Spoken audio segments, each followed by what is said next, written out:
by the Queen as the ensign of kingly power and justice.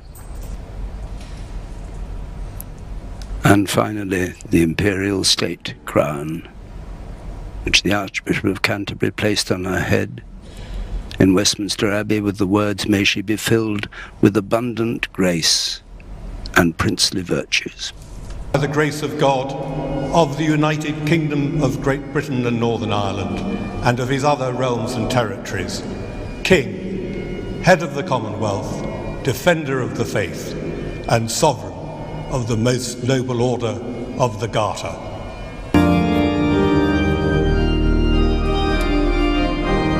The committal service here at St George's Chapel has ended. The Queen's coffin, which has been seen by so many thousands over these past days, lowered out of sight into the vault to lie later alongside the coffins of her husband, her mother, and her father and her sister.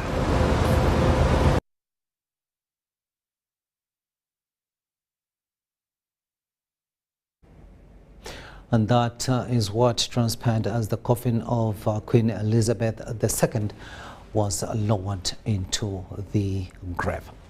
Now, Parliament has opened the nomination for candidates of members of Parliament of the East African Legislative Assembly.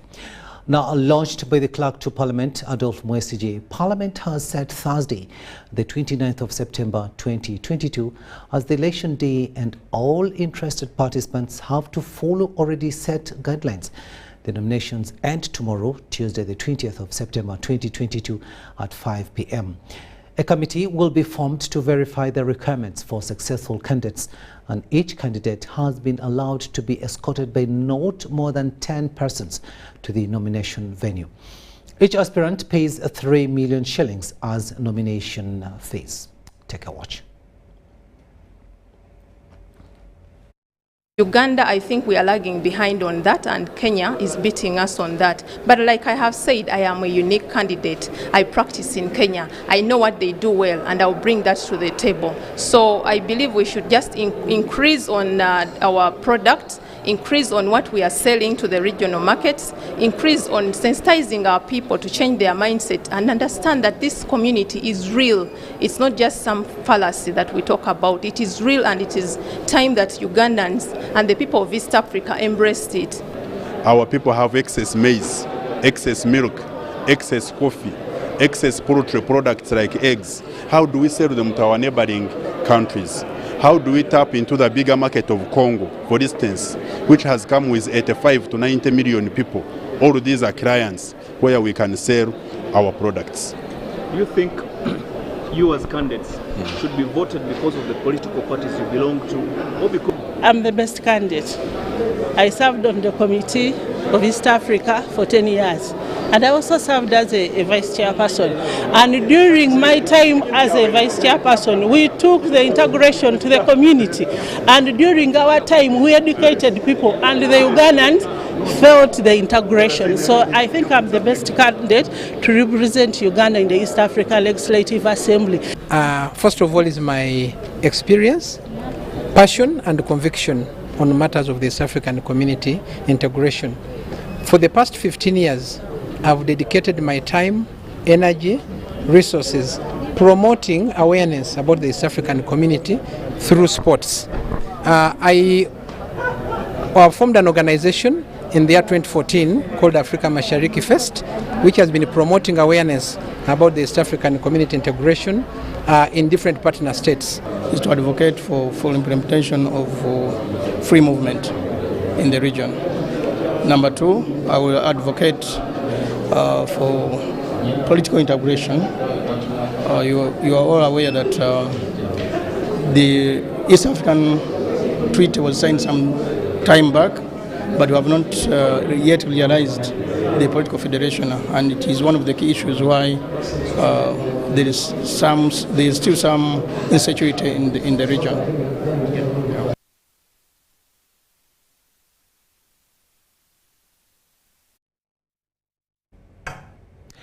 Uganda Traffic Police has reinforced operations against road impunities, targeting mainly government vehicles with increasing traffic abuses.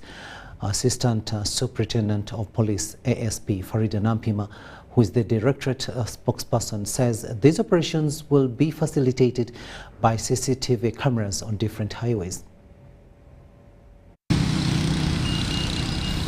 More often, government and military vehicles violate traffic rules, especially driving on wrong lanes, while others illegally install sirens.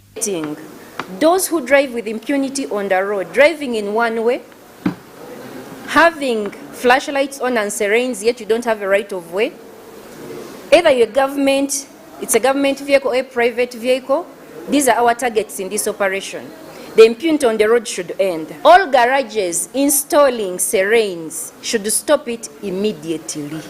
Note, all those who installed sirens and flashlights in their vehicles, yet by law they don't have a right of way, they should remove them with immediate effect before impound their vehicles. Operations against these kinds of irregularities on the road have been reinforced and several government vehicles intercepted and tickets given. For DF 1084 on 16 September 2022 at 8:51 at Mukono Chigombia, you drove carelessly. UG 0942Z on 16 September at 8:36 at Mukono Chigombia, you drove carelessly.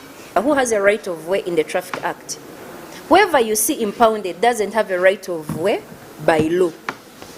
So whoever thinks will install a siren and a flashlight in a government vehicle or in a private vehicle, yet by law doesn't have a right of way and misuses that on the road, shall impound it. It has become normal for motorists to dress their seats with military attires, trying to send a signal of untouchables while on the road. These commit traffic offences claiming to have a right of way. Why should you put the jacket on the seat in the car? That's impunity. That act should stop. And you'll find the majority found in those jackets don't even belong to the forces. He picks his brother, his sister's jacket, put it on the seat to intimidate people on the road. The jacket is supposed to be worn, not to be put on the seat. That's why you see such people. That's government stores. It's military police to handle. Meanwhile, the Directorate of Crime Intelligence cautions the public on the increasing cases of cyber crimes. The police spokesperson Fred Nang says the crackdown for bloggers has led to the arrest of 3 who had a habit of announcing government officials dead. Of the deceptive posts, chats, accounts and pictorials which he has been sharing with over 6,500 followers on Twitter and over 5,600 Facebook followers. One on Genosale saying, guys, this time around, celebrate responsibly, he has died. And then alleged to be the Honorable Speaker, and what he posted this was that it is with great happiness that I've received the death of General Eli Tumwine. I even told the Pope that this deceased man tortured and killed many Ugandans. Last month, Parliament passed the Computer Misuse Act to match with the evolving technology while dealing with the emerging misuse by the public. Abdul Nasiri Lubama and Marion Awori, UBC News. Now, the judiciary will hold the 5th annual Memorial Benedicto Kiwanuka Day on the 21st of September 2022 to commemorate the services he rendered to the judiciary and Uganda as a whole. The Judiciary Chief Registrar, Sarah Langsiu, told the media in Kampala that over 200 million Ugandan shillings is to be injected in the memorial celebrations, where President Yoweri Museveni is expected to be the chief guest. The 5th Benedicto Kiwanuka Memorial Day will be held at the Judiciary Headquarters in Kampala under the theme Reflections on the Independence of the Judiciary in the Modern Times.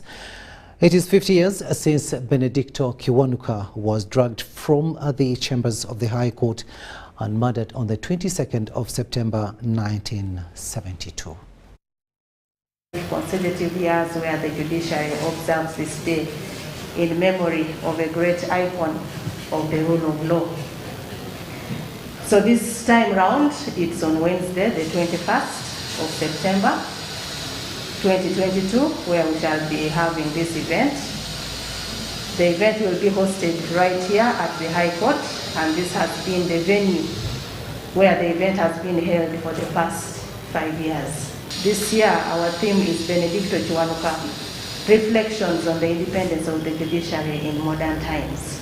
That the judiciary in execution of its mandate, which is provided under Article 126, is supposed to be independent and free of any form of interference, either internal or external. And so we want to reflect on this theme this year. However, this year we are scaling up the celebration. Why? It is 50 years since Benedicto was taken away abducted from the High Court, never to be seen again.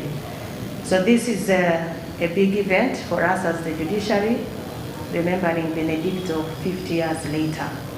But one of the highlights in it is that the chief guest is His Excellency the President of the Republic of Uganda. And we are also having a keynote address. The keynote address is going to be delivered by a Justice of the Supreme Court of Ghana. He is called His Lordship Professor Emmanuel Ni Ashi Kote. We expect to host a big number of guests. This is going to be the highest we host ever since the COVID pandemic. But this time we are planning to have 300 guests attend physically, and then we shall also have others online.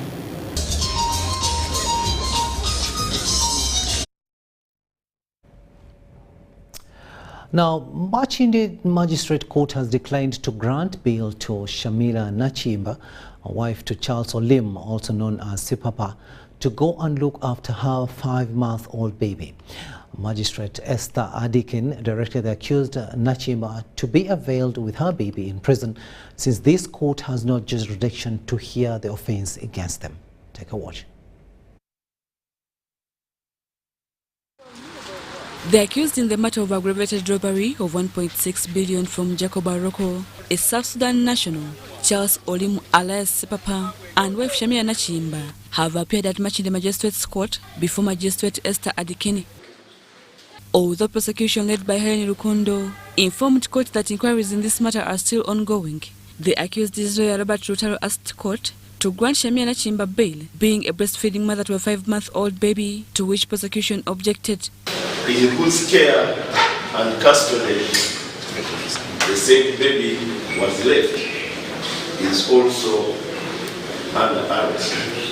Accused number 2 is suffering from pains of the breast, like a breastfeeding mother. Magistrate Esther Adikini declined to grant the accused Nachimba bail, but ordered the accused to be availed her baby in prison.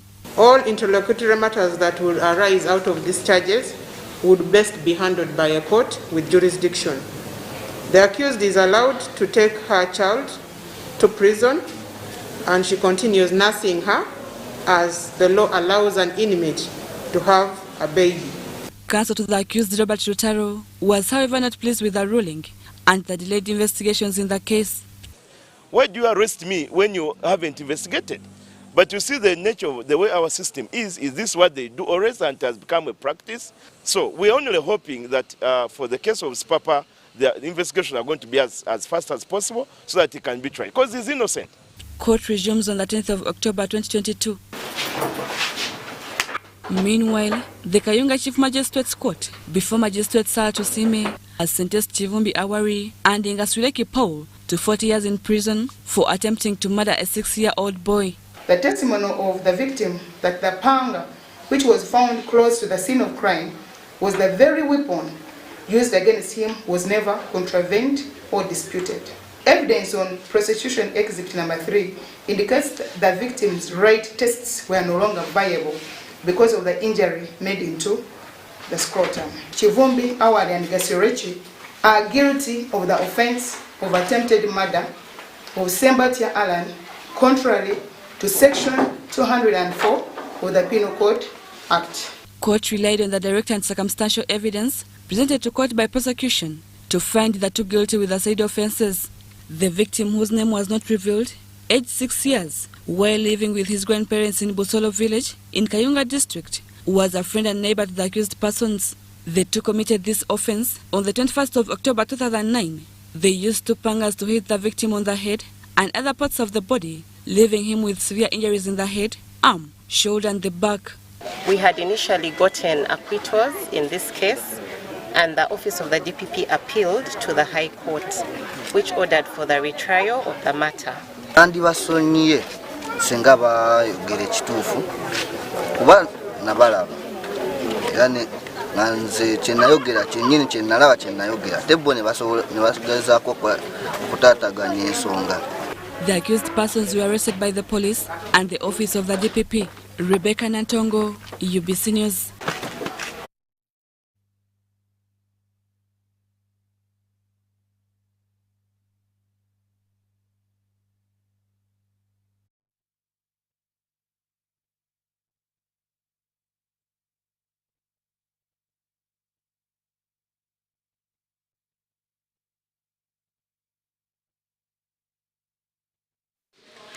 Although prosecution had presented 3 witnesses in this matter, court amended the charge sheet and added 2 suspects, Kiseka Benon and Kibirige Kasimo Muwanga in this matter. Sebobo village in the Mitiana district robbed Corporal Okech Alfred of an AK-47 rifle with 30 rounds of ammunition, the said rifles ordinarily being the monopoly of the defense forces.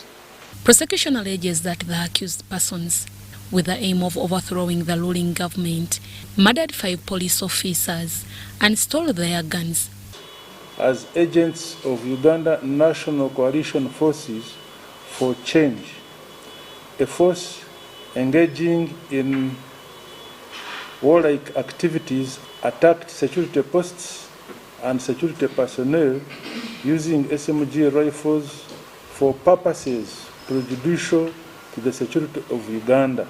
They all pleaded not guilty to the alleged offences after adding that 2 suspects, 21 accused persons, alleged to have committed the offences. The murdered police officers include Police Constable Chigongo Moses, Captain Nsubuga Francis, Superintendent of Police Damba Francis, Corporal Akech Alfred, among others. The said offences were committed on 7th November 2021. Court will resume on 3rd October 2022 for further hearing of the matter.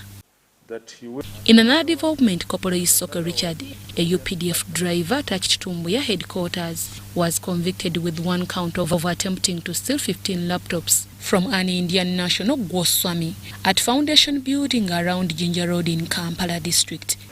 This court finds that the accused participated in the commission of the offence. However, this court also finds that the accused committed the offence of attempt to commit a robbery. Court did not, however, found Corporal Isiko Richard guilty with a charge of aggravated robbery, since on his way to steal the laptops, he was intercepted by police and arrested. This court, having resolved the ingredient of theft in the negative, hereby finds the accused not guilty of aggravated robbery, contrary to section 285 and 286, and hereby acquits the accused. Corporal Isoke Richard committed the offences on 1st November 2018. Although those he was with in doing the said robbery ran away. Prosecution led by Lieutenant Colonel Raphael Mugisha asked court to sentence the accused to a deterrent sentence. Court will resume on 26th September 2022 to sentence the convict, Deborah Namamonde. UBC News. And of course, we apologize, but that story was about the General Court Martial that has added 2 suspects on the charge sheet, where 18 civilians are accused of killing 7 police officers in different parts of the country. And of course, the 2 people added on the charge sheet also pleaded not guilty to the alleged offences, as it was with the first 18 accused officers. We will now take yet another short break and return with much more. Do stay with us.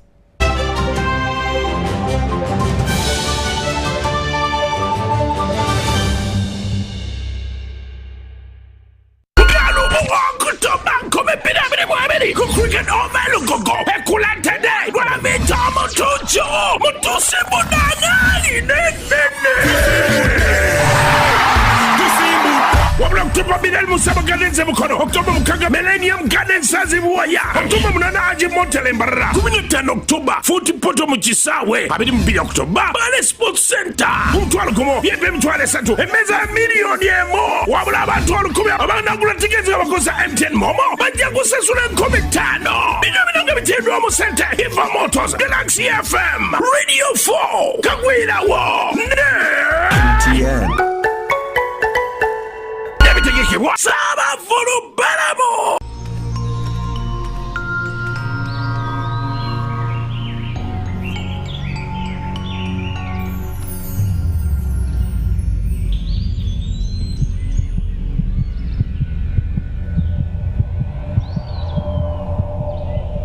We can't tolerate sexual harassment. Sexual harassment is unacceptable in our school.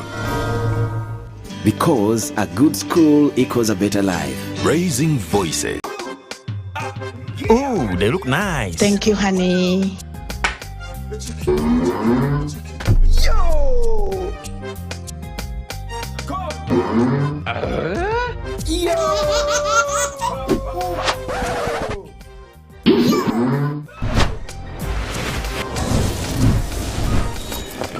You guys gather, it's going down. Gather! Gather! Yo! I tell you what. Yo! Airtel is giving you bigger data bundles for the same price. Dial star 175 hash to choose from our range of bigger Chillax bundles that don't expire. Bigger monthly bundles, all for the same price, and staying connected longer to loved ones. Airtel, the smartphone network.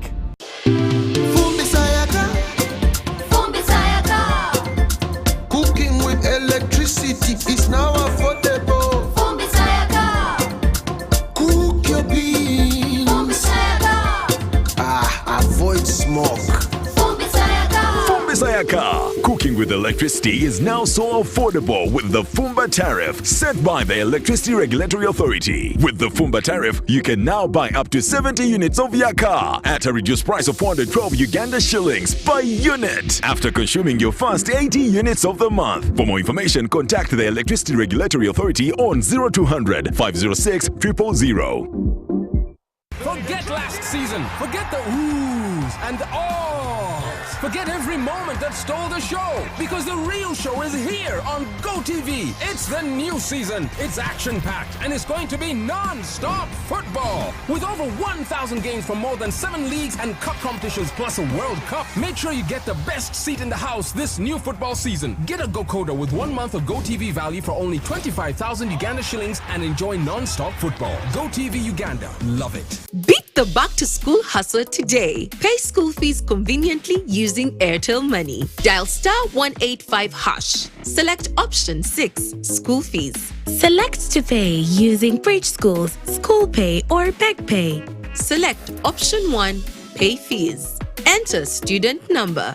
Enter the amount. Enter the PIN number to complete payment. Airtel Money. Instant, secure, borderless.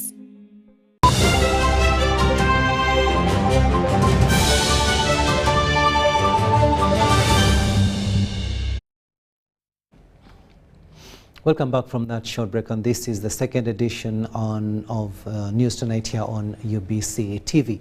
My name is Rukidi Kiijana. Now, stakeholders in refugee management are concerned over continuous isolation of transit districts from engaging in development projects earmarked for refugee hosting areas. The Director, Development Response to Displacement Impact Project, Dr. Robert Lim, says prioritizing only refugee hosting districts is an oversight that should be corrected. Now, this was during a meeting of Government of Uganda and the World Bank Joint Implementation Support Mission for DRDIP. Henry Okrot reports. They are often sheltered temporarily at the points of entry before being transferred to permanent settlements. This is done in line with Uganda's policy on refugees, which does not allow asylum seekers to be housed at border points. Unfortunately, as they leave the temporal areas of reception, they damage available facilities. Stakeholders in refugee management want this trend adjusted. The cry, the magnitude, and the burden of refugees passing through these districts has already, been fully demonstrated. It's enormous and sometimes unbearable. Transit districts are reported to be as important as refugee hosting districts. This calls for the need to include them in development projects for refugee hosting areas. It must have been an oversight. It must have been something we did not appreciate in the beginning. But during the last 5 years of implementation of Dr. Deep, it has come out very, very strongly. This concern from Dr. Lim Lim comes at a time there is an ongoing project that is changing lives among its refugees and host communities. However, Dr. Deep, as popularly goes its acronym, did not slot in reception and transit districts as some of the beneficiaries. Most likely, in the successor program, they are going to be involved. There are peculiar needs in terms of other infrastructures, including putting reception center, will of course be done by government together with UNHCR and other partners. These were some of the concerns raised at the meeting of Government of Uganda and the World Bank Joint Implementation Support Mission for Dr. Deep. Dr. Deep is definitely seen as a model project, especially its approach of working in host communities and now in refugee settlements. But a very important aspect, Dr. Limlim, what we have discussed is across the government programs. And we have a component for infrastructure, for social service infrastructure. We have a component for energy and environment. We have a component for livelihoods. And then we have got social accountability and transparency. The 3-day meeting was preceded by a 3-day field exercise that took place in Adjumani and Lamo districts in northern Uganda last week. The team from World Bank and Government of Uganda was here to assess the progress of Dr. Deep, a project whose expiry is due. Henry Okrut, UBC. The Mbale City flood victims have received yet another batch of assorted relief items from Good Samaritans with a call to protect and conserve the environment in order to avoid recurrence of such disasters. The partners, led by African Women and Youth Action for Development Uganda, together with Help Age International and Start Network, donated assorted items to over 400 flood victims. Take a watch. On behalf of the government of the Republic of Uganda, we officially hand over this aid from award, Old Age and Start, to the beneficiary who is Namagana as the first beneficiary, and also official launching of the distribution of the aid in Mbale City and Mbale District. This assistance we are targeting that were first affected by the floods. We are looking at working with the older persons to support them enjoy their livelihoods in old age. Women and Youth Action for Development leader Stephen Bwayo points out that his organization has also sensitized communities how to conserve the environment. We have done a number of activities in almost all sub-counties, trainings on disaster preparedness, prevention and response. We have trained WASH committees, community protection committees, and had a lot of engagements. The African Women and Youth Action for Development Coordinator, Crespo Mubalia, urged survivors to avoid constructing in disaster-prone areas. We are saying, please, if you constructed in a wetland, don't go back and construct in the same area. To tell people that if we don't change, then the same can happen. That's very critical.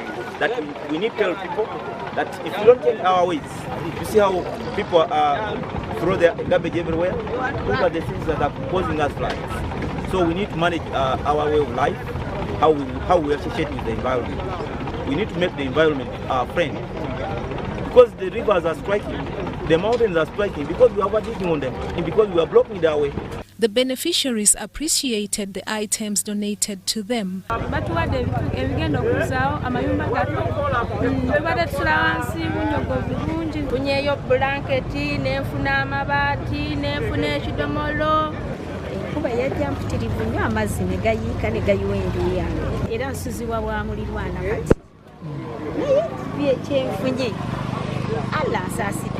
Leaving the habit of destroying the environment is now, not tomorrow. Chadondo-based Heathens Rugby Club also handed over clothes, shoes, among other items to Mbale RCC Ahamada Washaki to support the survivors.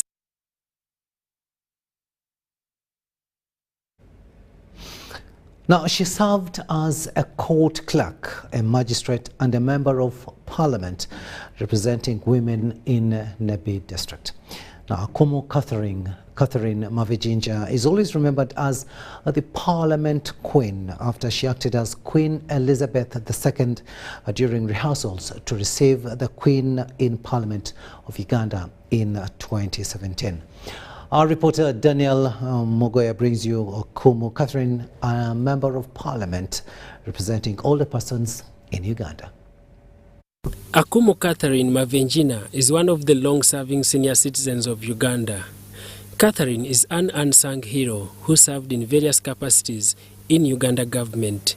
At the age of 74, Catherine holds a captivating smile which makes her younger than her age. She explains why. I have seen many old people who trust in God, always looking younger and fresh.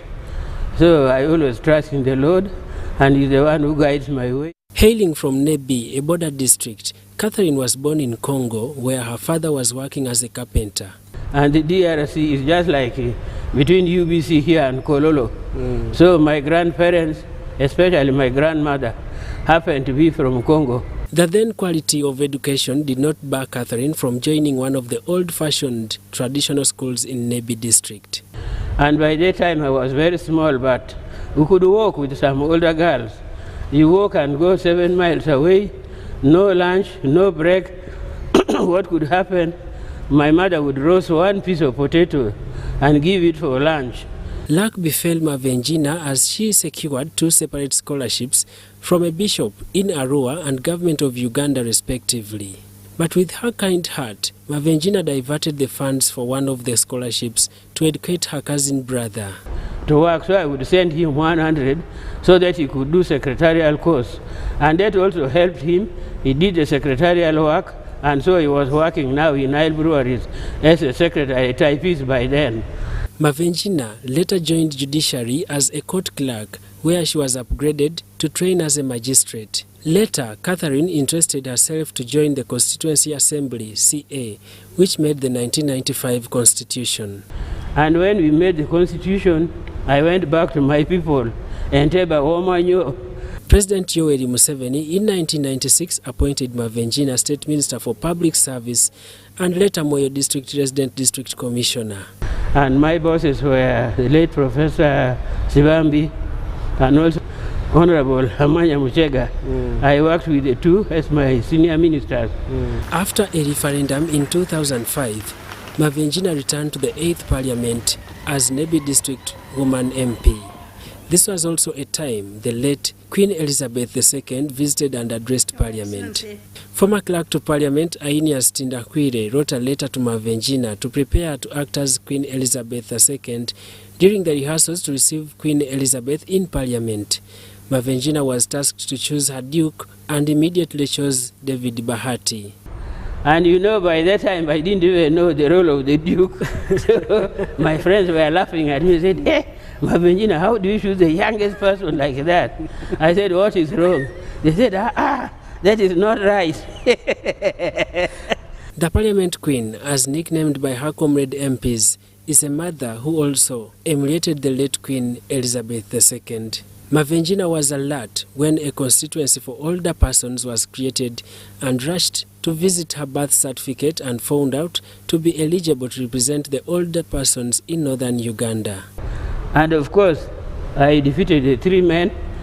No, not that it was my power, but I think the voters decided. Ahead of International Older Persons Day, Mavenjina appeals to relevant authorities for support to the older persons who face illegal evictions, poor health, among other challenges. Now that they don't have enough strength, many of them, you know, cannot dig food for themselves. So, but I am also happy about the government program, because government does not discriminate against us. On 1st October 2022, Uganda will commemorate the International Day for Older Persons in Nebi District. Daniel Mugoya, Gloria Gutabinji, UBC News.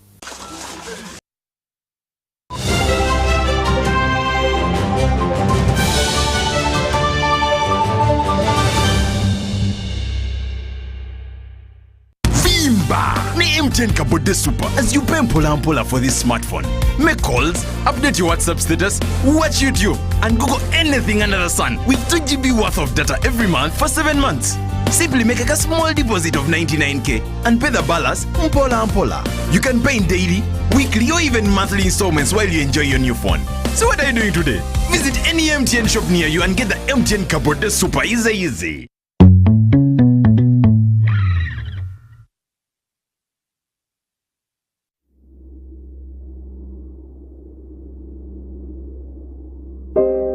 I remember the lockdown,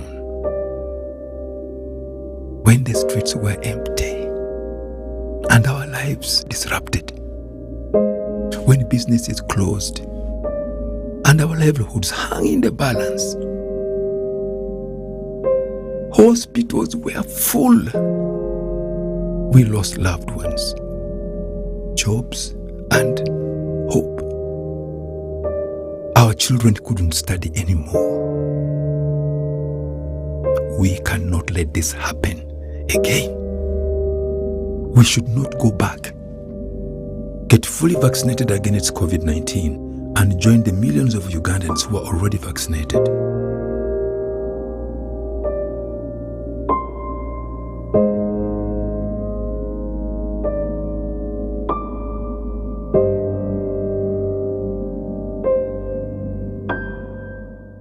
Fellow Ugandans, did you know that we are losing wetlands at an alarming rate?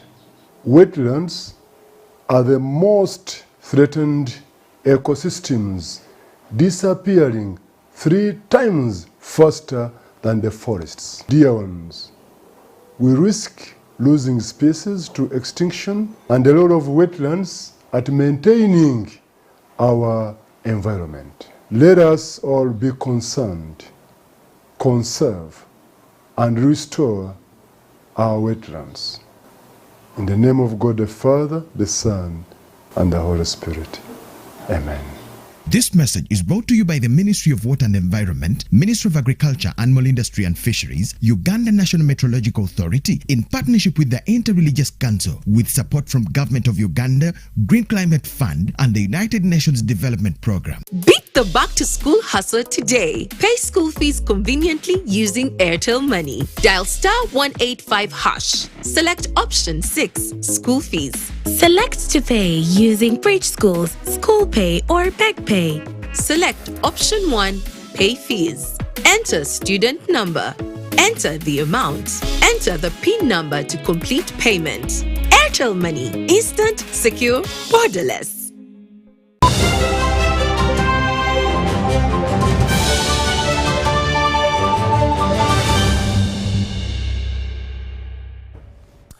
Welcome back from that break, and this is the second and final edition of News Tonight here on UBC TV. My name is Rukidi Kiijana. Now, Uganda travel agencies have been advised to focus on Dubai for their outbound travel in order to grow their businesses. Now, this follows a sensitization of Uganda Association of Travel Agencies members following the reopening travel to Dubai. Take a watch.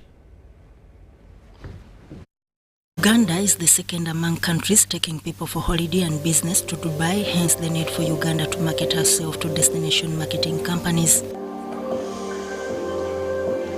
The Executive Director, Uganda Association of Travel Agencies, Paul Kakoza, says Dubai has got a huge expatriate population and having them will boost Uganda's tourism. Us as Uganda to also market ourselves to the DMCs, what we call the destination marketing companies. The people they are meeting today, they should give them a brief about Uganda. And if there's an interest, then we can have what we call reciprocal business. We have Ugandans traveling to Dubai, and Dubai has got a huge expatriate population. We will have them coming to Uganda. The flight is only 4 hours away. Visa is very easy to come to Uganda these days. So we'd like to encourage, if Uganda could really get not even a half, just a quarter of that market segment of travelers in Dubai, we would really, really boost our tourism into Uganda. Over 30 destination marketing companies are in the country to grow a relationship. And you have a lot of the old part of Dubai in terms of the culture and the history. The Shindaba Museum, the Perfume Museum, these have all been refurbished, they've been touched up, and they're ready to welcome you again. We also have an opening, the largest book collection in the region, the Sheikh Mohammed bin Rashid Library in Dubai. And the beauty of the building, being shaped in the shape of a book overlooking the creek, is a few of the attractions that we look forward to welcoming yourselves when you're in Dubai. And these are also things we'd like for you to speak to the partners, to speak to the DMCs, the hotels, and see how you can take advantage of not only their properties, but what Dubai has to offer as a whole. Dubai targets 25 million visitors by 2025, hence the need for Uganda to style back home. The Regional Director, International Operations for the Dubai Department of Economy and Tourism, Stella Obenwa, says Uganda has much to learn from Dubai. Uganda has been a very important market for Dubai. We have lots of visitors that come from Uganda to visit Dubai, both for leisure and for business.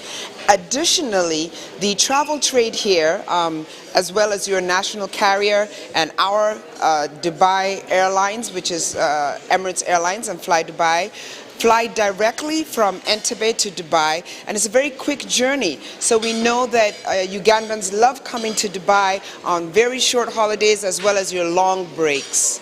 Sudat Kaye, UBC News. Now, State Minister for Cooperatives, Gume Frederick Ngobi, has cautioned SACCOs against charging high interest rates on members, which forces them to default on loans. He says the Microfinance Support Center lends money to credit organizations at 8% per annum, meaning that they should not exceed 2% above interest rate. State Minister for Trade and Cooperatives, Frederick Ngobi, has directed Savings and Credit Cooperative Society organizations to reduce lending interest rates from 3% to 2% per month. But how can you borrow at 8% per annum and you lend at 2%, 3% per month? You are borrowing at 0.8 and then you are lending at 3, which means 8% per year is 36%. While launching the Investors Forum for Rwanyamahembe Sacco, Minister Ngobi said that unlike commercial banks, SACCOs are controlled and governed by members who control the operations of their entity. It's democratic. They own their own business. They manage their own business. Now, in a meeting like the one we have just had, they should be able to say, no, we want the lending rates to be at 2% because we are getting money at 0.8%. That is their business. Our role is to advise them that they should not lend the people, members, money at a very high rate. SACCOs have decried high interest rates charged by government financial lending institutions since they have been charging 3% and more to sustain themselves.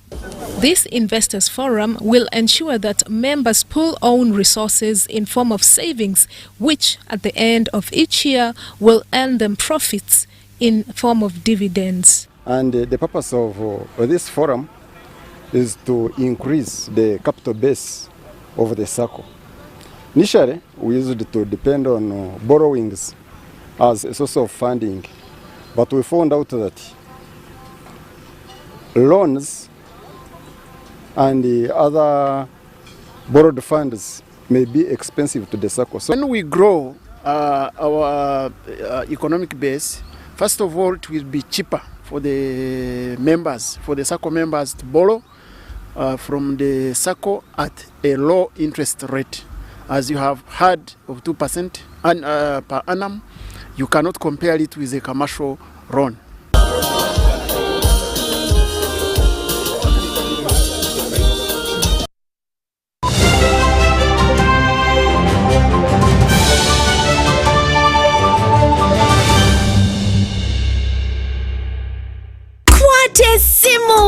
Get the 4G smartphone of your dreams today and pay as you use. Choose from the Tecno Pop 5 Pro, Tecno Pova Neo, Samsung A03 Core or Nokia C10 and pay conveniently in daily, weekly and monthly installments for a period of a year using Airtel Money. You will also enjoy free 3GB and 100% bonus data on weekly and monthly bundles every month for 3 months. Visit any D-Lite shop or select Airtel Money branches countrywide and get one today. Terms and conditions apply.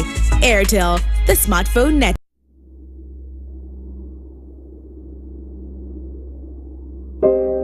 I remember the lockdown,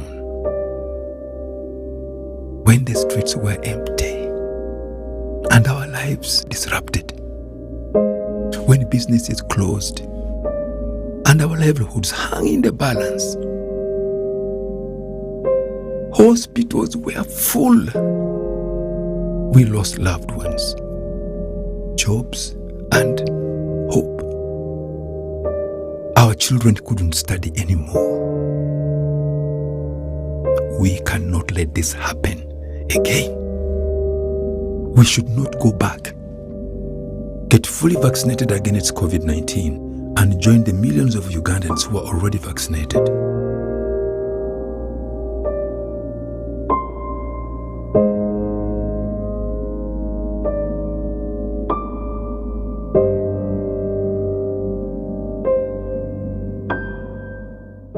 Meet Professor Petero. He knows something every hustler in UG is gonna love. Oh, see. You see, I was just trying to get the documents to register for Airtel Money Pay. You don't need the documents. You just say for register.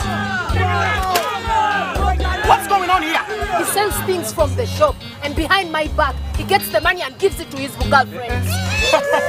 But just get Airtel Money Pay so that all money comes direct to your business wallet and only you, the owner, have access to it. Just dial *185 *10 hash and now you are on. No waiting. Huh? This insanity is sweet. Give them also. I only take Airtel Money Pay. It's easy and secure. Yes, become a safer and more efficient cash-free business today. Easy. Not mixing your business money with your Kameza money.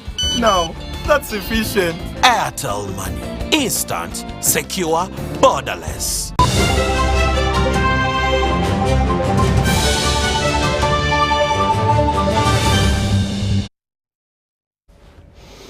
Welcome back from that break, and let's have a look now at what's happening in the world of sports.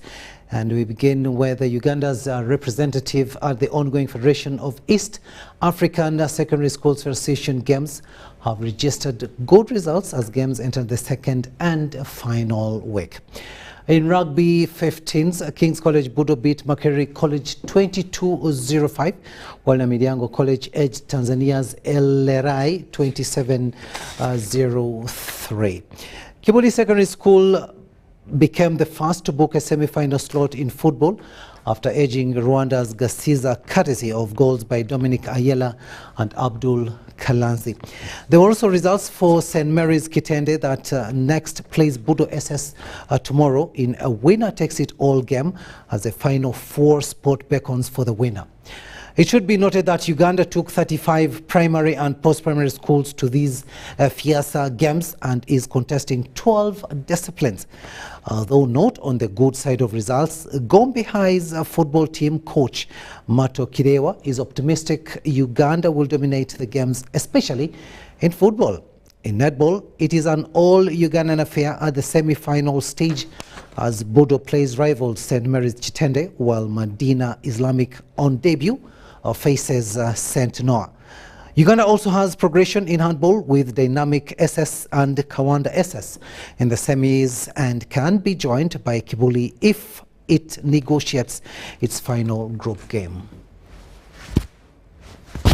Mpira gumu ogenda ku semi-finals nga abaana badde bagobera betu bagamba, which is very good. Kati tugenda kusamba either ku Yeta ye Kenya timu ya amaanyi oba St. Noah, zombi timu za amaanyi ne tujja kutuulera tulabe engeri gye twetereza tulabe nga tuwangula okuba nga tugenda ku semi-final.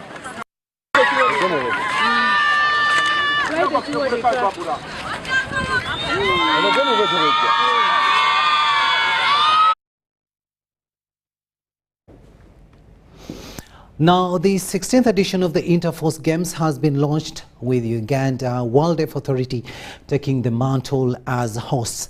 Uganda People's Defence Forces, Uganda Prison Services and OWA will tussle it out in netball, football, handball and indoor games. Take a watch. Well, we are here at Bombo for the athletics competition of Interforces 16th edition.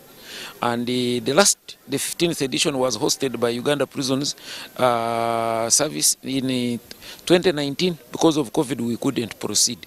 So, but now we are glad that we are back on track, and we are focusing on preparing our young people for world competition. By the way, Interforces, even we have coaches and even sports leaders who we use this exercise to select the right people to defend and compete for the country Uganda. So we are very excited. The tempo of discipline is standard. I have loved it. The expectation of these games is to earmark the talents in these forces. As you can see, we have international athletes like the Nakai, Nanyondo, the Musagalas. All these come from these forces. So we are also trying to earmark those talents so that we can build the national team. Competing here in Bombo, in Interforce Games, it's really fun because I started in Bombo in secondary school from senior to form 6. So this is my home ground because I used to train from here. So it's really nice, and also competing with the upcoming athletes, there's a way it inspires them to work hard, to believe that even for them they can do it at international level. Yeah, it's really nice.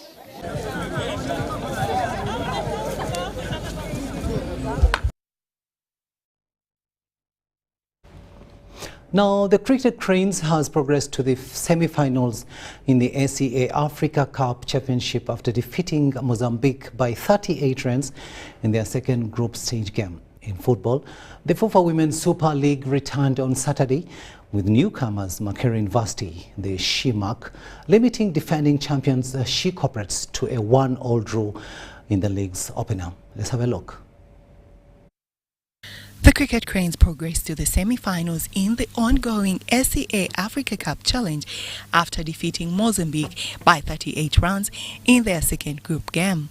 The Cranes were elected to bat first and set a target score of 162 runs in the first inning. In the second inning, they defended the score, limiting Mozambique to 107 runs against 9 wickets. Alpesh Ramjani with 78 runs and Kenneth Waiswa with 4 wickets were crucial to the victory of the team. In football, the FIFA Women's Super League returned on Saturday as defending champions She Corporates were humbled to a 1-1 draw by newcomers Makerere University Women Football Club. In other matches, Uganda Matters defeated Winners SS 2-0, Kampala Queens won 5-0 against Ashubo Gafford Ladies, and Lady Doves lost to Olila High School Women Football Club 1-0 after suffering an own goal. Finally, the International Uganda Para Badminton Tournament climaxed on Sunday, with Uganda scooping 2 silver medals from players Elizabeth Mwesigwa and Sarah Naziwa. This was one of Uganda's best finish in a para tournament that attracted 17 nations. Team Uganda will now shift focus to the All-Africa Para Badminton Championship that kicks off on Tuesday at the MTN Arena in Lugogo. Grace Joyce Kemigisa, UBC News. 30 seconds after 11 in the studios of UBC TV, we finally come to the end of this second and final edition of News Tonight. Thank you so much for having kept us company. My name is Rukidi Kiijana. See you tomorrow and have a blessed night.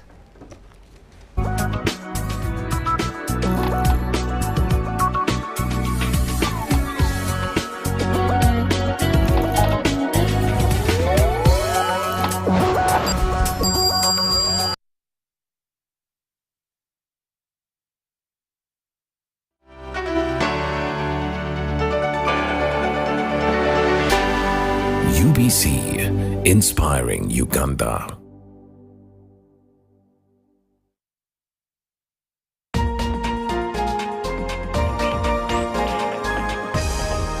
This week on UBC. When they said, oh, you're going to interview Cleopatra Koheri, I'm like, Django. Yes. That song touched me. Like it's even in Kenya, people just know Django. I don't know how old, maybe 10 or 9, and they were taking us to the beach, me and them, and they come my cousins, and so excited. So I get down. I was in the car. Then I realized I've forgotten my hanky. I go back upstairs. Banange to pick the hanky, and those were days when there are no mobile phones. So I come back down and the car had gone. She's a songstress, a writer, an actress. In school, primary school, I think it was the final exam test, and the teacher finds me passing back Araba.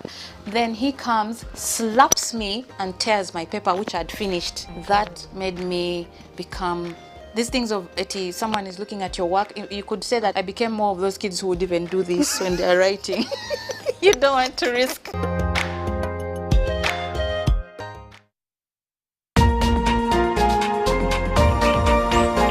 A logical, deeper conversation. How many teachers in Uganda did you consult? But there's a mistake we are making. Which is good. We went to this school, we ran it to Western, we ran it to Northern, then you come. Isn't that an achievement? Objective and non-partisan. Honorable Minister, there were a number of points. I want to start with you. Straight from the hearts of open-minded men and women. Money tends to move faster at night.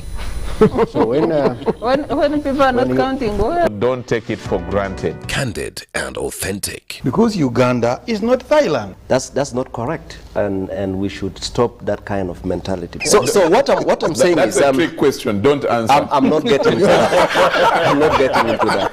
Tell him you speak low. I think that's where we are beginning to have a problem. I think what is going to kill the parish model are all the misconceptions on how it's supposed to run. I know that the Prime Minister is listening. Behind the headlines. Charles, let us agree. We liberalized the economy. We are several nations put it together. Why don't you appreciate that? What if it fails? I'm happy to answer. He's a good lawyer because Amin is not in power. The parish development committee is functional. It is there. That there is a parish chief, that the beneficiary is doing. So we look at expenditure. We don't look at revenue. And that is the challenge we are giving them from Minister of Finance. Your fountain of new knowledge, flowing into the mass body of knowledge. First get the knowledge of Bukedia, how they want to be modernized. Every Wednesday, 10 p.m. on your public broadcaster. You return money to the treasury, which is meant for the people. UBC, inspiring Uganda. On UBC, the program that helps you identify opportunities for investment, job creation, growing your entrepreneurial skills, wealth creation, and social transformation. We have a product that is ready for schools, supermarkets. Create wealth, transform livelihoods. Every week, we showcase opportunities for creating new products and enterprises. I now harvest a lot of cocoa. When I harvest it, I sell. After selling, I put money in my project. I have 2 projects. 1 is for construction of my house, 2 is for educating my children. Excellence in innovation, the passion and drive to succeed, and the right mindset to grow your business. Lives transformed on UBC. Every Wednesday, 7:30 p.m. Create wealth, transform livelihoods. Brought to you by Operation Wealth Creation. It's that time of the year again when Rotary is changing power. In 1905, Paul Harris thought of this very exciting institution called Rotary. Presidents, incoming presidents, does your family know what you do in Rotary? Does the country, Uganda, the district understand what you're doing in the different communities you work in? The Rotary moment is here to showcase what you have done throughout the year. Your projects, your installation, president-elects, get in touch with the Rotary moment so that we can showcase, show your installation, get to know what you're doing. Your host, Karo Chazeka Koza, waiting for your call. The Rotary Moments Show. We bring you and Rotary closer.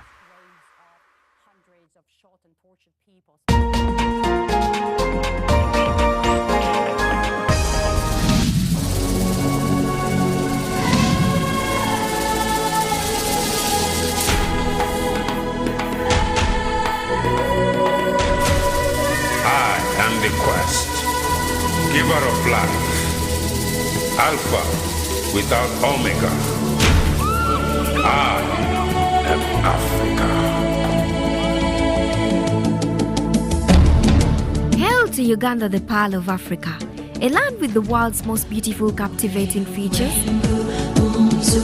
Hills, mountains and valleys, the enigmatic animal species in the wild. A land where Africa is condensed into one small country with authentic endowment of nature and perfect safari.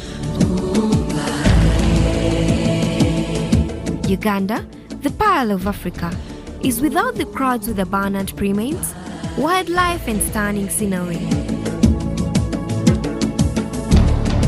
Uganda, the Pearl of Africa, takes you beyond the guidebooks, the known features and gives you the insights unmatched. Keep it UBC TV, where we inspire Uganda with authentic beauty and nature of our motherland. Uganda, the Pearl of Africa. Discover the fountain.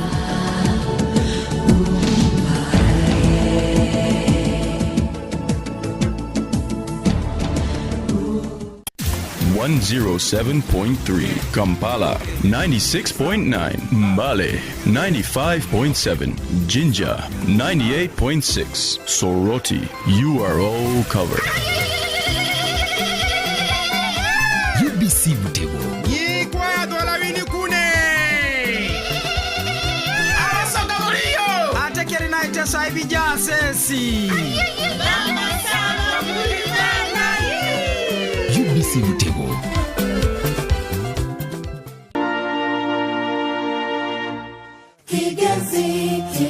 The Uganda Investment Authority, UIA, is holding the Chigezi Investment Summit on Saturday, September 24th, 2022.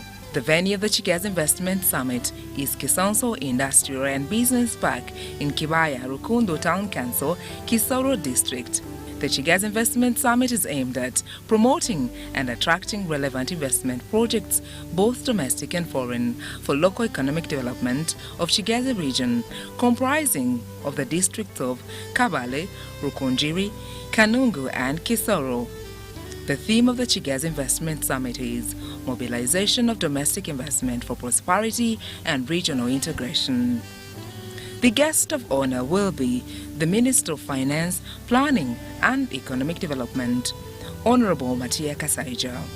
Follow the conversation live on UBC Television and on the hashtag Invest in Chigezi.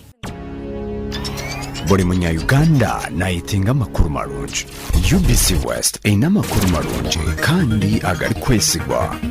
Rero za program zayo ziri omu Runyakitara hamwe n'Orufumbira. UBC West eine tekinologiya ey'omulembe eri kugibasisa kuhika omu bicweka byona omu ihanga nangu n'aheeru y'eihanga. Tukwatire aha frequencies zetu: Kisoro 97.7 Fama, Kabale 93.7 Fama, Hoima 99.1 Fama, Kampala 105.7 Fama, Mbarara 97.4 Fama, Futpoto 98.8 Fama, Masindi 5 Fama. Kurikiriza UBC West ohurira imbaganiza. UBC West empika huna.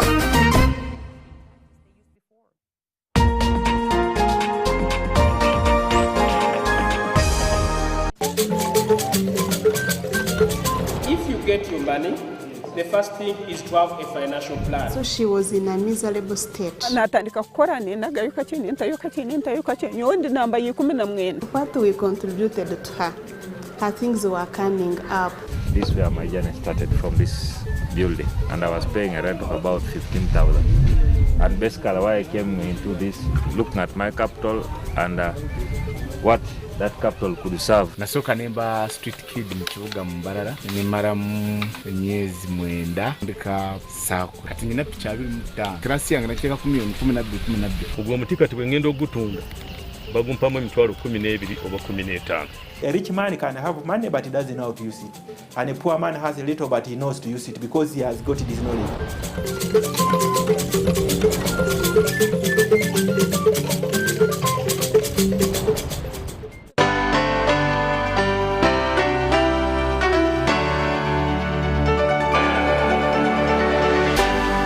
UBC, inspiring Uganda.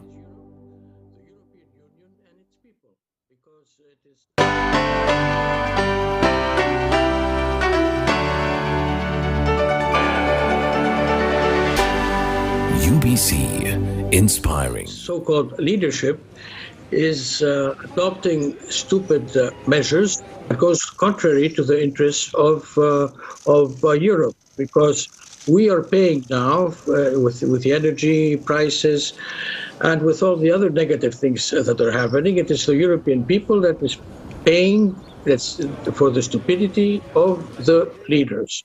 To solve the energy crisis in Europe would be to move the sanctions and start discussions, political discussions between the West and Russia in order to solve this problem. It would help humanity also and take us away from the danger of having a nuclear holocaust. US President Joe Biden has raised eyebrows with some questionable comments he's recently given to the US media, going as far as to insist he's fit for office and even saying the COVID pandemic has ended under his watch. Inflation rate month to month was just an inch. The pandemic is over. Some people ask whether you are fit for the job. Watch me. Proof of the pudding's in the eating. Sadly, we are watching. And the entire world laughs because we have been watching you shake hands with the air, walk around like you're in a daze, add stage direction from your speeches to the actual speech. You are a laughingstock and in turn have made the USA a laughingstock to all. We do watch you. We see your failing mental acuity. We see you stumble over words and forget your place. We watch how you walk like a zombie. As far as your schedule, it's empty. You do a couple of things, then you go home to Delaware and nap. That's what we see, dude. Excuse me, Jack. Biden has tried to shrug off mounting economic concerns as US price inflation has skyrocketed to its highest point in 4 decades. And although he says the pandemic has ended, there are still around 60,000 new cases reported daily in the country, as well as about 400 deaths from the virus. Biden also insisted that he would send U.S. military forces to defend Taiwan in case of a conflict with mainland China, a statement that sparked immediate condemnation from Beijing. The U.S. had previously refused to answer directly about whether its troops would be involved in such a conflict if it would occur. The White House later backtracked on Biden's statement, saying Washington's policy hasn't changed. We heard from Ed Martin, head of the U.S. conservative group Phyllis Schlafly Eagles, who says such incoherence could be disastrous for U.S. foreign policy.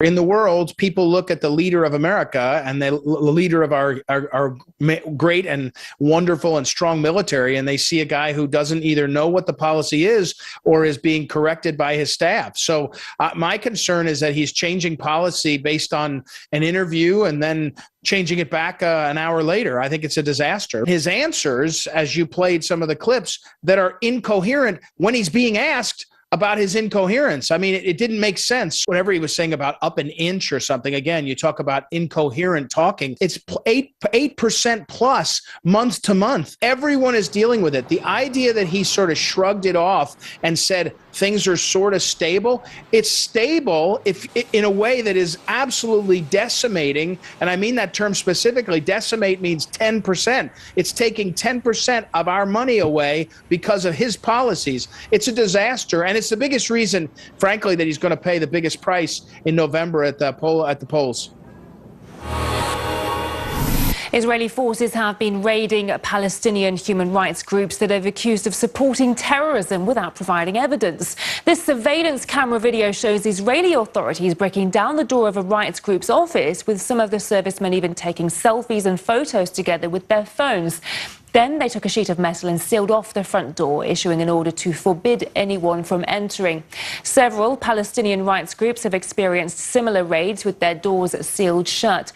Israel has accused them of involvement in deadly attacks by Palestinian forces, while they say they're most likely being targeted because they've been documenting alleged abuses by Israeli soldiers. We heard from a local legal center that says the raids literally trample upon Palestinians' fundamental rights. This attack on Palestinian civil society is an attack on the entire Palestinian people and their right to self-determination. These organizations were and are not given any opportunity to defend themselves against secret evidence that the Israeli security forces allegedly hold against them. We heard from Tahsin Alayan, who's a legal researcher and project manager at Al-Haq, one of the rights groups that was raided. He says that Israel is trying to silence these organizations and end their activities. They are raiding our organizations simply because they want to silence us. They want us to stop doing what we are doing, especially at the level of the International Criminal Court. Everybody knows that Al-Haq and other organizations have submitted a few communications to the International Criminal Court providing evidence on crimes that have been committed in the occupied Palestinian territory. They do not want anybody to say anything to them. They want to continue committing their crimes without any kind of accountability. Anybody who dares to do this is classified as a terrorist and gets their offices raided and sometimes receive even death threats. They wanted to send a message of disrespect to the organization and the work that it is doing. They distributed some of the business cards on each other. They took selfies in a sign that shows them not respecting the work that we are doing and shows the arrogance that they are enjoying. That's a state that is considering itself above the law, and that is the normal reaction and that's the normal behavior of their soldiers. It's not that they act as such in a human rights organization. Even sometimes they bet each other to kill a Palestinian, who can shoot him and who can kill him. And after the killing, they just appear to be very happy when they kill him or her. It's a state that is very arrogant, that acts as if it is above the law, and they believe that nobody is going to hold them accountable. And as long as they are not held accountable by the international community, we believe that they will continue to act like this. U.S. Secretary of State Antony Blinken is to meet with the top diplomats of Armenia and Azerbaijan in an effort to resolve tensions following deadly border clashes between those two former Soviet republics. But just recently, U.S. House Speaker Nancy Pelosi visited Armenia in a show of support and pinned the blame directly on Azerbaijan. She also said Armenians felt let down by the response of the Russian-led CSTO security alliance. We should be using our influence, our leverage, showing that Armenian democracy and sovereignty is a priority. It is interesting that they were disappointed that they got fact finders and not protection from that relationship, and we'll see what happens. We'll see what happens next. Nancy Pelosi visited the country in the context of the most intense fighting we've seen in the region since there was an out-and-out deadly conflict in Karabakh. Now, both sides blame each other, and tensions have been continuing to rise. Now, Russia was not satisfied with Nancy Pelosi's trip because it didn't offer any clear solutions or any road to resolving tensions. Furthermore, while Nancy Pelosi was in the country, there were protests against the Collective Security Treaty Organization that echoed Nancy Pelosi's words and even waved American flags. Now, Nancy Pelosi, while she was in the country, made a point of blaming Azerbaijan, an ally of Turkey, for the entire crisis. Now, Baku was quick to respond. The statement made by the Speaker of the U.S. House of Representatives, Nancy Pelosi, which distorts the situation in the region, is deeply regrettable. Considering that the period of midterm elections to the U.S. Congress is approaching, it seems that Nancy Pelosi is using this visit for her domestic political agenda and to gain the support of the Armenian lobby circles in the U.S. It is unacceptable to transfer political intrigues and lobbying interests from the U.S. domestic political agenda to the South Caucasus region via Armenia. Now, many are drawing parallels to Nancy Pelosi's recent trip to Taiwan that almost resulted in an all-out military standoff between China and Taiwan. It seemed like Nancy Pelosi went there for the purpose of intensifying disagreements and disputes, and that may have been the result of her recent trip. It seems like the policy of the United States is to go around the world escalating tensions, causing problems, causing intensification of disagreements, and then sitting back and watching the results. Many are not pleased with Nancy Pelosi's actions. It seems like the results of her recent trip are not exactly good for the world, but we shall have to see further reaction from the United States as well as from other countries. A high-ranking EU politician has suggested that Turkey should face sanctions if it joins a China-led economic alliance, the Shanghai Cooperation Organization. The German MP says NATO and the EU must keep a close eye on Turkey's President Erdogan. NATO and the European Union must ask themselves how long they will let Erdogan dance around on their noses. NATO member Turkey is doing more to circumvent European sanctions on Russia than China. Erdogan puts the brakes on Finland and Sweden joining NATO, and now he wants to join the SCO together with Iran. It is time for a robust Turkey policy. Turkey is currently considered a dialogue partner in that organization, along with other countries such as Saudi Arabia and Qatar. European politicians have said Turkey, a NATO state, has been leaning away from Western influence in recent years, but as it builds ties with the East. Well, we heard from Yusuf Erem, the editor-at-large of Turkish broadcaster TRT World, who says Turkey doesn't need permission to set its own foreign policy. Why does Turkey need to get permission to partake in multilateral diplomacy or improve relations with countries that the EU finds uncomfortable?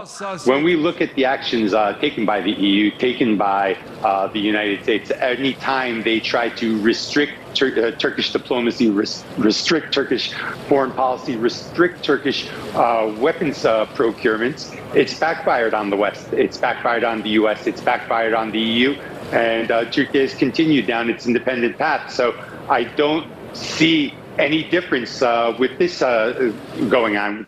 It seems that Turkey is interested in taking part in the Shanghai Cooperation Organization. From the reports that we're seeing, that it could be a possible application for membership in the future. And when you look at the Turkish president's participation at the summit, it was very fruitful. For all the latest news updates, keep an eye on our website, rt.com. Thank you for joining us here on RT International.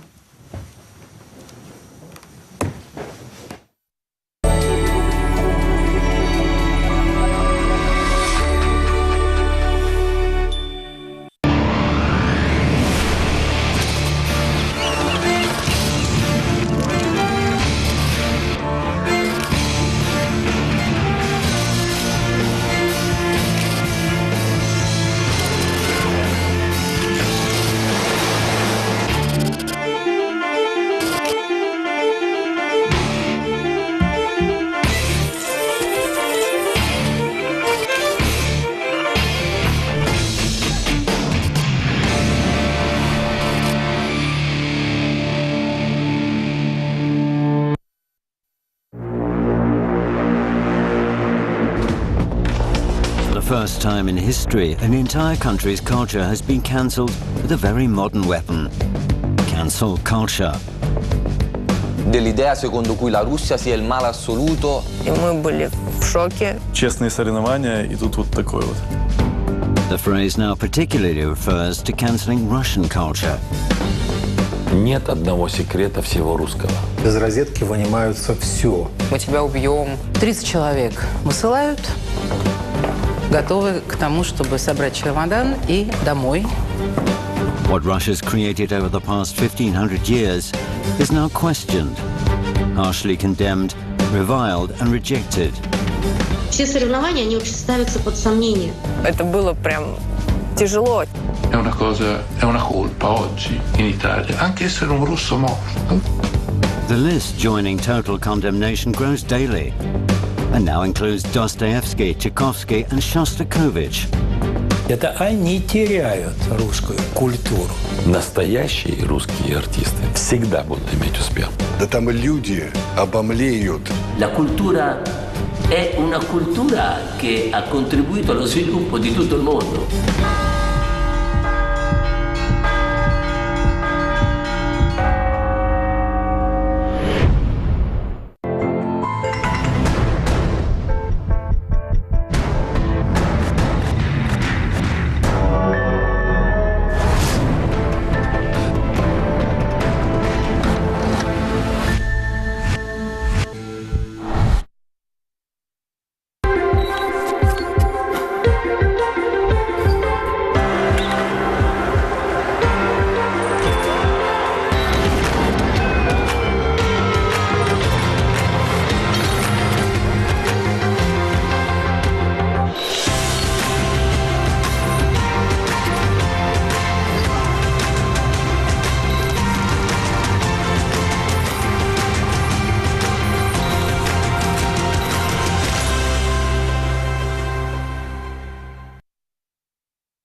In the Ukrainian oligarchs' private armies, a murdering thug had a salary of $1,300 a month. For this, the well-armed nationalist battalion fighters, who were beyond the control of the regular army, had to do the dirtiest work that not even the Ukrainian special services dared to perform. Нацбаты и вообще украинские националисты не воспринимали жителей востока Украины в качестве полноценных украинцев, а уж тем более полноценных людей. Для них это не то, что граждане второго сорта, это вообще не люди, именно жители востока страны. Националисты имели право убивать. Нам весело, нам прикольно убивать и прикольно воевать. Поехали в Донбасс уже конкретные вооруженные группы,